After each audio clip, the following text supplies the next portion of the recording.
Bonjour les amis, c'est Pascal Tréfingui. Si vous n'êtes pas déjà inscrit, eh bien faites-le. Si vous aimez, eh bien likez. Si vous n'aimez pas, vous avez le droit de disliker, mais vous aurez affaire à Maurice. Non, je rigole. Effectivement, vous le savez, c'est ma blague préférée, mon running gag. Cette vidéo, elle est le complément de celle que j'ai postée il y a quelques minutes. Je sais pas à quelle heure vous recevrez celle-là, ça dépendra de mes possibilités au niveau du temps. Voilà.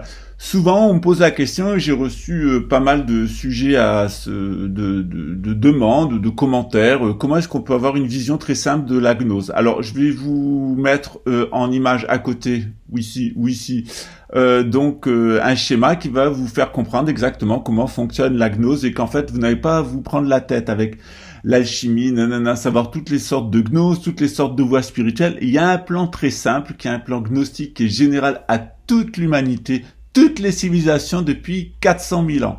Et c'est ce plan que Jésus appelle la clé qui est cachée, la clé qui est perdue aussi quelquefois par les tenants des religions et même les gardiens des institutions. Alors c'est toujours embêtant quand une religion elle se met à dégénérer. On a le schéma de Platon, hein, quand une religion se met à dégénérer, eh bien elle devient comme en Iran une timocratie, hein, qui ne gouverne plus que par la morale et pour faire de l'argent avec la religion.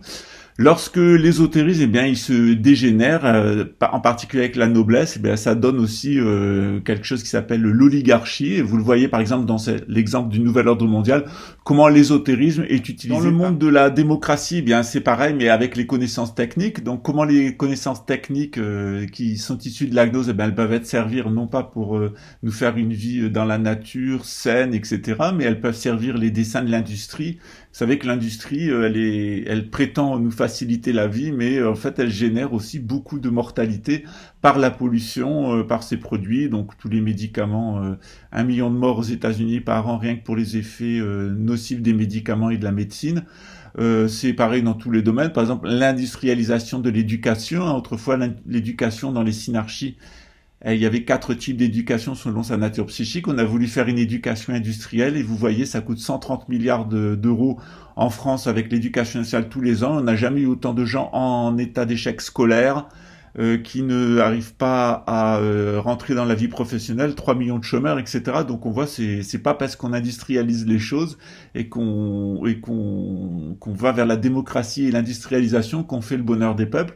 Et puis pour les serviteurs, en fait, les gens qui ont la mentalité qui aiment bien rendre service aux autres, si ça se dégénère, ils deviennent serviles, totalement serviles, et ils deviennent des esclaves, hein, comme les esclaves du nouvel ordre mondial qu'on veut mettre dans ces villes gérées par la psychotronique, où c'est un ordinateur avec un implant qui gérera leurs pensées, leurs connaissances et leur vie, donc une vie d'esclavage total, asservie par de l'intelligence ou en tout cas de la pensée artificielle. Voilà. Alors le schéma, il est le suivant. Donc en bas, eh bien, vous avez tout simplement la matière en rouge avec les 4 éléments, donc l'air, le feu, l'eau et la terre, hein, voilà, qui se regroupent dans un 5e élément, qui est cette espèce de tube que je vous ai représenté en vert, ok, donc qui est donc l'élément espace. Donc de la même façon, vous avez les 12 constellations du zodiaque et une 13e constellation qui les résume tous, la constellation du Serpentaire, qui est en relation avec cet axe. En bas, c'est les terres avec les 4 éléments. Donc voilà, on a 12 plus 1, 4 plus 1, donc 5 et 13, qui vont se connecter ensemble. Ils vont se connecter ensemble à travers les influences astrales. Tout d'abord le Soleil, qui fait son chemin dans les 12 constellations du zodiaque, et la Lune, qui va orienter pendant ces 4 phases les 4 éléments. Ok, donc la Lune, élément masculin vers le bas et vers la matière, et le Soleil, élément féminin vers le haut, vers la spiritualité et vers les étoiles. Entre les deux, de la conjonction des deux, eh bien, on va avoir une répartition des influences. Donc, le Soleil est particulièrement lié d'un côté avec Mercure et Vénus, hein, qui vont avoir une grande importance. On le retrouve dans tous les rituels, notamment les rituels maçonniques. On a l'étoile de Vénus, l'étoile à 5 branches. On a Mercure, le rapporteur, le médiateur, et puis on a le compas qui permet de tracer l'écliptique solaire avec les 12 constellations du zodiaque. En bas, on a la Lune avec ses 4 phases, on a les 4 éléments, et puis on a l'équerre qui permet donc de faire des angles, hein, voilà, dans la matière, de mettre les choses en relation. De ce côté-là, eh bien, on a 2 grands luminaires, on a Saturne et on a Jupiter. Alors Jupiter, c'est la loi, c'est la rectitude morale, et Saturne, c'est tout ce qui est mémoriel. entre ces deux groupes de planètes, donc d'un côté le Soleil avec Mercure et Vénus, et de l'autre côté la Lune avec Jupiter et Saturne, entre les deux, on a Mars, hein, qui est l'élément de la volonté, de l'expression de soi, de l'ego.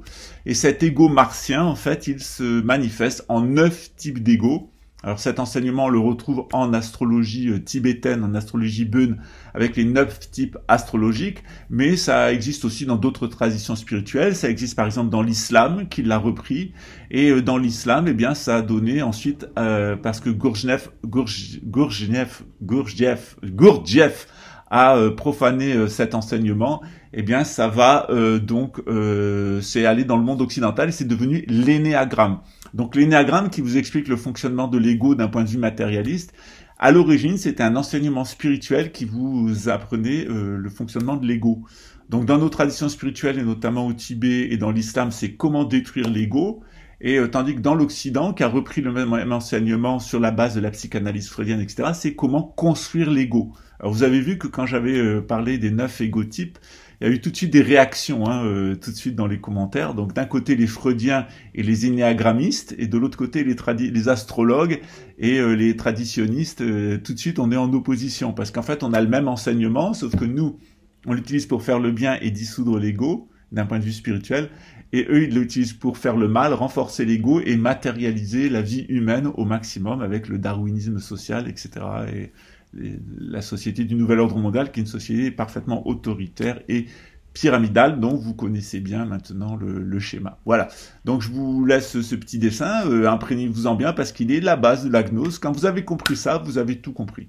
C'est-à-dire que ça soit la symbolique traditionnelle, l'alchimie, etc., puisque dans l'alchimie, les planètes sont liées à des métaux, et les deux astres, le Soleil et la Lune, sont liés à des métaux. Vous allez trouver les bases de l'astrologie, la base du symbolisme et les bases de toutes les traditions religieuses de la planète, puisqu'au cours de la grande année de 26 000 ans, où le Soleil va passer en face, le jour du printemps va être en face d'une constellation différente, ça va donner les corrélations des 12 grandes religions qui vont se manifester pendant 26 000 ans, donc 12 types de cultes particuliers, jusqu'à ce que tous ces cultes se fondent dans un seul, dans celui qui a la clé de la connaissance, la clé de la gnose, qui est celui qui sait maîtriser le serpentaire. Voilà. Alors cette personne qui sait maîtriser le serpent, c'est la personne qui sait maîtriser en fait les énergies cosmiques, et notamment par projection, eh bien la colonne vertébrale avec ce nerf Sushumna Nadi à l'intérieur, et le verbe cosmique Kunda, et quand il est endormi, Kundalini, et quand on va le réveiller, ce processus de Shaktipat, qui est bien connu des personnes qui s'intéressent donc aux traditions de l'Inde. Voilà, j'espère que j'ai pas été trop vite, j'espère que c'est clair. Repassez-vous la vidéo plusieurs fois. Si vous avez cette base, c'est ce qu'on vous donne à la base, aussi bien dans notre loge maçonnique que dans notre temple, vous allez comprendre toutes les sciences traditionnelles. Vous allez aussi comprendre la situation actuelle, c'est-à-dire pourquoi les religions, elles sont rejetées, on va vers la laïcité, pourquoi la noblesse, elle a perdu le pouvoir et c'est l'oligarchie marchande qui s'est imposée partout, pourquoi la démocratie populaire, elle a fait, à cause de la démocratie, que n'importe quelle personne veut occuper n'importe quel poste, c'est-à-dire des gens qui sont pas faits pour être prêtres se retrouvent prêtres, des gens qui sont pas faits pour travailler dans l'administration et dans la police, dans l'armée, etc., vont se retrouver au service des multinationales, du matérialisme. Et pourquoi ces multinationales du matérialisme, elles ont tant d'argent, elles ont tant de pouvoir, elles sont en train de détruire nos États, elles sont en train de détruire nos armées et nos polices traditionnelles. Par exemple, on voit par exemple à Wuhan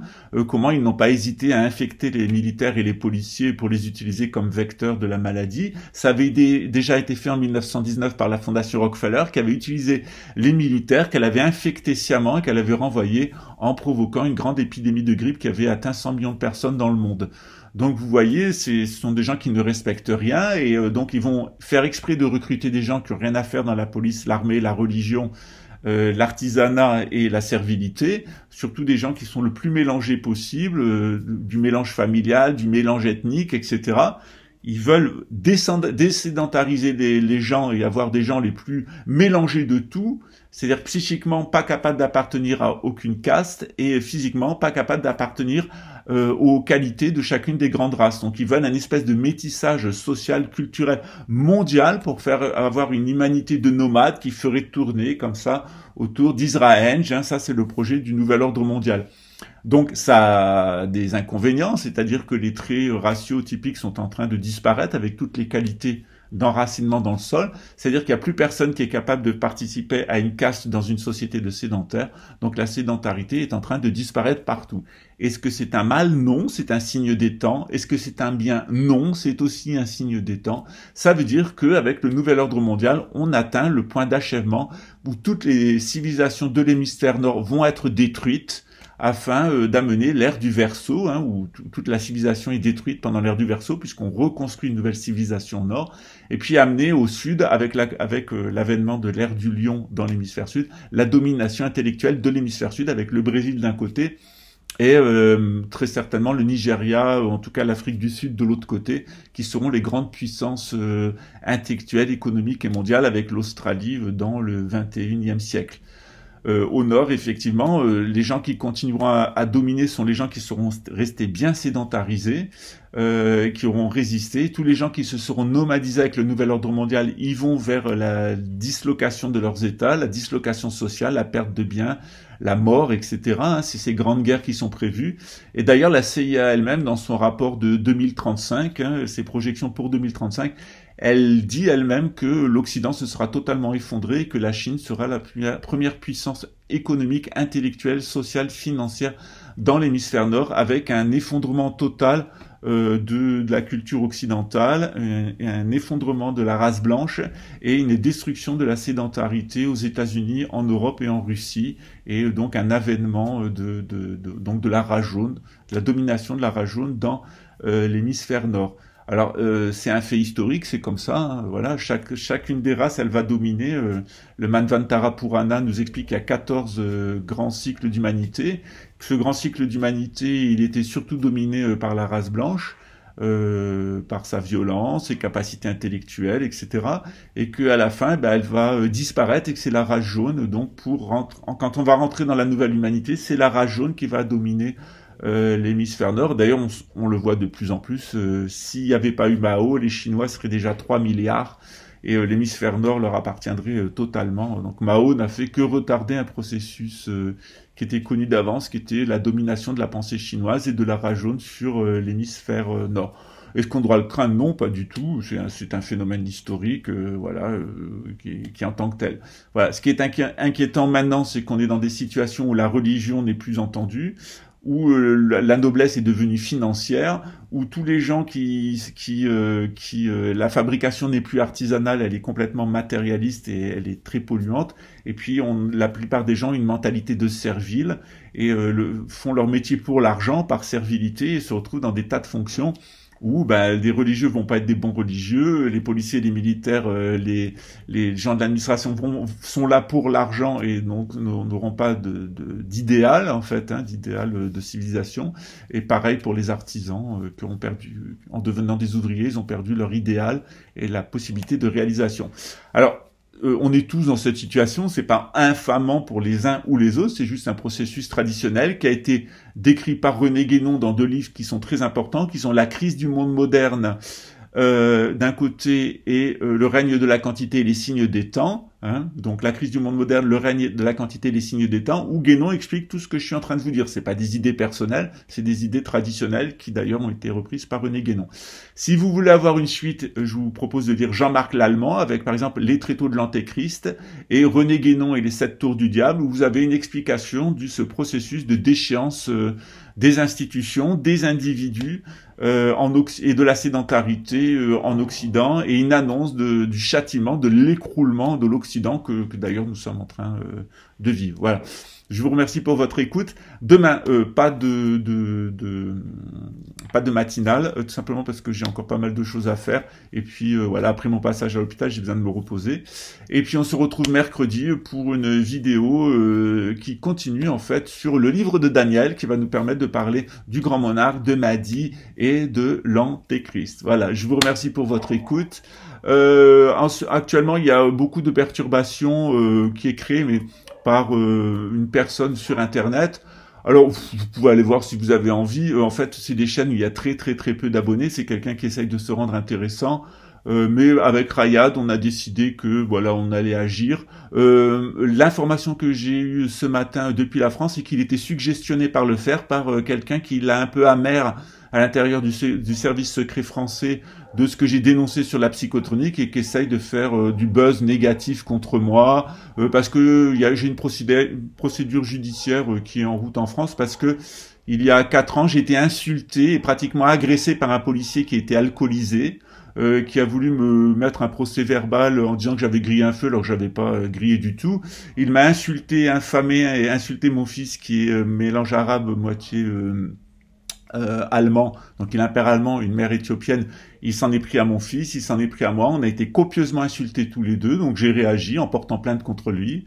Et en dénonçant les faits auprès du parquet, et ce monsieur, avec sa bande de collègues qui sont des Soraliens, et 65% des policiers votent pour le Front National, donc la pensée putride et nauséabonde d'Alain Soral et de Poupetto est très présente, hélas, chez certains fonctionnaires de police, et ce que dit Soral, eux, ils passent à l'acte, c'est-à-dire les insultes homophobes, le délit de faciès, les insultes xénophobes, racistes, etc. J'ai copé ça pendant 30 minutes et j'ai décidé de porter plainte. J'ai d'ailleurs un enregistrement qui permettra de démasquer ce policier pour ce qu'il est, un alcoolique notoire et connu, et c'est connu dans ses états de service, un menteur, un parjure, et quelqu'un qui n'est absolument pas à sa place. Donc voilà, je sais qu'il y a une procédure en route, elle continue, on se retrouvera au tribunal, et j'aurai cette occasion pour dire tout ce que je sais sur la psychotronique, tout ce que je sais sur le comportement des policiers, et la police judiciaire de Versailles va devoir me donner des explications sur ce qui s'est passé en 2011 dans ces locaux, parce que ça c'est parfaitement documenté et qu'il y a des enregistrements. Voilà.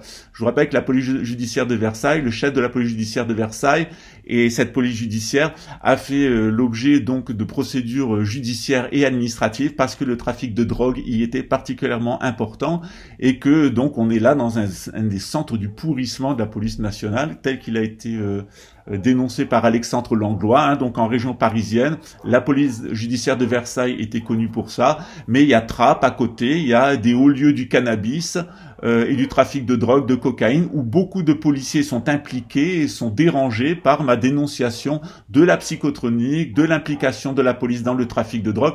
Mais en même temps, tout ça est documenté dans des tas de livres, dans des émissions de télévision dans le monde entier. Le lien entre la police et le trafic de drogue, il est parfaitement connu, et c'est effectivement un combat d'arrière-garde de gens qui, de toute façon, je crois que la population maintenant, avec ce qui est en train de se passer, ce qui s'est passé avec les Gilets jaunes, n'est plus du tout dupe. Alors ne vous laissez pas impressionner, soyez impressionnés si vous en avez. En tout cas, moi ça m'impressionne absolument pas. Je suis déjà passé plusieurs fois par mois et je sais qui je sais en face de moi, la racaille républicaine, ou en tout cas la racaille que la République recrute pour continuer à être l'agent de la couronne britannique et l'agent de l'asservissement des Français et de la destruction de notre civilisation française. Voilà.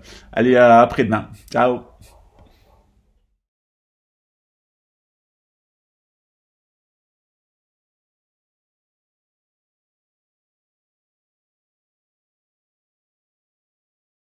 Alors, j'ai écrit 3 livres sur la psychotronique, mais il y a quand même quelque chose qui est intéressant pour les personnes qui douteraient de mes propos, même si tout ce que j'ai dit est parfaitement documenté avec des témoignages de policiers, de magistrats, de militaires, les brevets de la technologie, etc., des témoignages de victimes.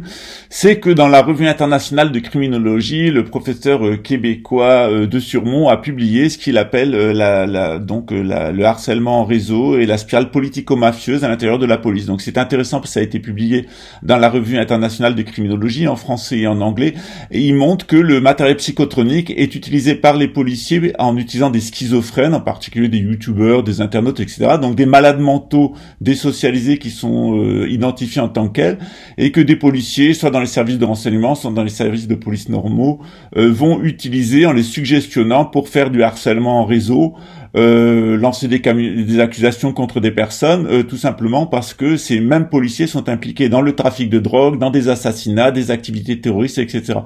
Et le professeur de Surmont a très bien dans son article et dans son livre, dans sa thèse d'ailleurs de doctorat, décrit en fait comment le matériel psychotronique avait été détourné de sa mission initiale de faire jour plus facilement à la vérité pourrait être utilisé en tant qu'arme contre la population en utilisant des déséquilibrés mentaux.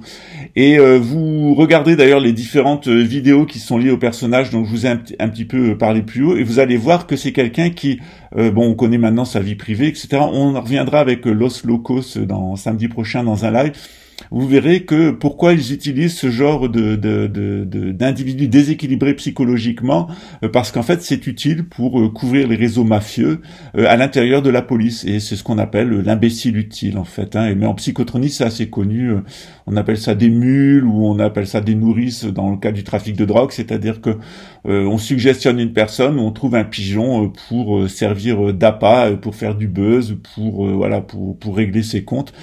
Généralement ce genre d'individus ils sont déstructurés d'un point de vue psychologique, ils sont utilisés, puis après ils s'en débarrassent, parce que pour eux ça n'a aucun intérêt, ce sont des pions. Voilà, je vous invite à lire cet article parce qu'il est très intéressant, et évidemment il est sur la psychotronique, vous allez comprendre l'envers du décor, et notamment les réseaux mafieux à l'intérieur de la police, et pourquoi Alain Soral a encore plus pourri avec son idéologie le pourrissement intérieur de nos institutions.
As we all know, the biological and social stimulation of the family leads to private reflection outside party needs.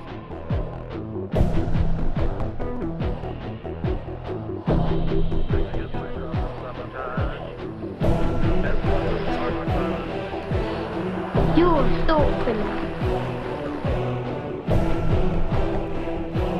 Unorthodox loyalties which can only lead to thought crime.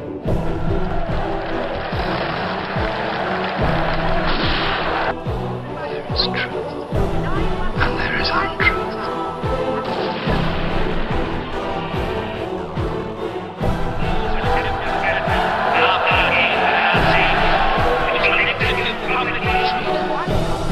Is the freedom to say 2 plus 2 equals 4. Clasp your hands behind your heads. Surrounded. Courage, strength, and youth are sacrificed.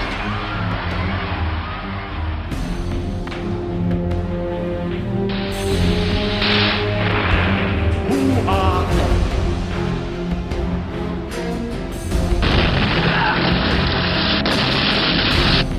There are thought criminals who maintain that resistance is not real.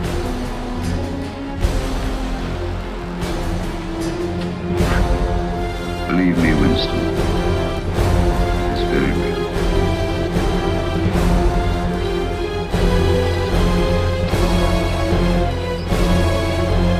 Big brother from the age of the thought police. 30 to 40 group, take your places, please. Double plus good, this. Junard, I didn't think there's a single piece of meat in this stew. You knew this would happen, Winston.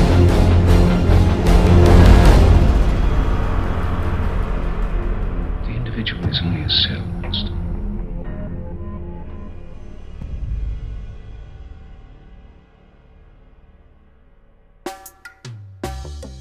Je vois et ressens. Je vois et comprends. C'est toujours le meilleur. C'est pas un perdant. Il est toujours à l'heure. Il est parfait et pourtant il va chez le docteur. Il aime pas ses cheveux blancs. Je crois que c'est le moment pour cette peur étrange de consacrer un instant à cette joie qui la dérange.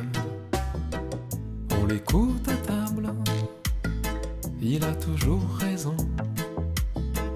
Il paraît le plus fiable dans ta main, dans le fond. Il reste incapable d'accepter un autre son. Je crois que c'est le moment pour cette peur étrange de consacrer un instant à cette joie qui la dérange. Je vois et ressens l'extinction de l'homme animal. Je vois et comprends qu'il contrôle les mots mentaux. Ce personnage possessif et calculateur cachait mon esprit créatif et sans peur. C'est toujours le meilleur, c'est pas un perdant. Il est toujours à l'heure, il est parfait et pourtant il va chez le docteur se nourrir de médicaments. Je crois que c'est le moment pour cette peur étrange de consacrer un instant à cette joie qui la dérange. On l'écoute à table, il a toujours raison. Il paraît le plus fiable dans ta main, dans le fond. Il reste incapable de vivre une émotion. Je crois que c'est le moment pour cette peur étrange de consacrer un instant à cette joie qui la dérange. Je vois et ressens l'extinction de l'homme animal. Je vois et comprends qu'il contrôle les mots mentaux. Ce personnage possessif et calculateur cachait mon esprit créatif et sans peur.